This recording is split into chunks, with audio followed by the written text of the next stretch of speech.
Normal water ఇక్కడ నుంచి తీసుకోండి, ఇది కాదు ఇది, ఓకేనా. ఇట్లా ఆన్ చేసేస్తే ఇలా నుంచి వాటర్ వచ్చేస్తాయి, యూజ్ చేసుకోవచ్చు. ఇట్లనే పట్టుకోవచ్చు, ఇట్లనే పట్టుకోవచ్చు, ఓకేనా. నార్మల్ వాటర్కి.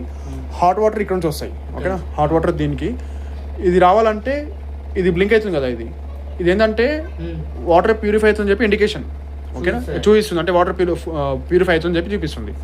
ఫుల్ ట్యాంక్ అయితే లోపల ఫుల్ ట్యాంక్ అయిన తర్వాత ఈ లైట్ వచ్చి ఉంటుంది, ఇక ఇట్లా బ్లింక్ అవ్వదు, అచ్చుకుంటూ పోతుంది కదా, ఇట్లా కాకుండా లైట్ వచ్చి ఉంటుంది. అప్పుడు ఫుల్ ట్యాంక్ ఉన్నట్టు ట్యాంక్. అప్పుడు మనం ఇది ఆన్ చేసుకోవాలి. ఇది ఆన్ చేసుకొని ఒక 2 minutes 1 minute అట్లా వెయిట్ చేస్తే ఆ ఫుల్ ట్యాంక్ నుంచి హీటర్ ట్యాంక్కి వాటర్ వెళ్ళి వాటర్ హీట్ అవ్వడం స్టార్ట్ అవుతుంది. ఓకే, 2 minutes తర్వాత మీరు ఇది పైకని మళ్ళీ పుష్ చేయాలి. పుష్ ముందుగా ఇది నొక్కితే మీకు ఇలాగేసి వాటర్ వస్తాయి, ఓకేనా. ఇదంతా కూడా ఇప్పుడు ఈ లైట్ ఫుల్ లైట్ ఇట్లా వచ్చినప్పుడు వచ్చి ఉండాలి, వచ్చి ఉన్నప్పుడు ఫుల్ ట్యాంక్ ఉన్నట్టు అప్పుడు ఇది నొక్కాలి. అండ్ పైకి అనేసి ఇది పుష్ నొక్కితే గరం వాటర్ ఇలా వస్తాయి. రాదు కూడా, వచ్చినా ఇప్పుడు వస్తలే కదా, వచ్చినా ఇప్పుడు వస్తుందా, వస్తలే కదా, సో రాదు, ఓకేనా. అది నెక్స్ట్ లైట్ ఏంటంటే పవర్ ఉన్నట్టు ఇండికేషన్, జస్ట్ పవర్ ఉంది అనేది. నెక్స్ట్ ఇది ఎప్పుడైనా రిపేర్ వచ్చినప్పుడు ఈ లైట్ వస్తుంది, అప్పుడు మాకు ఫోన్ చేసి మేము వచ్చి దాని రిపేర్ ఏందో చూస్తాం, ఓకేనా. ఇంతే.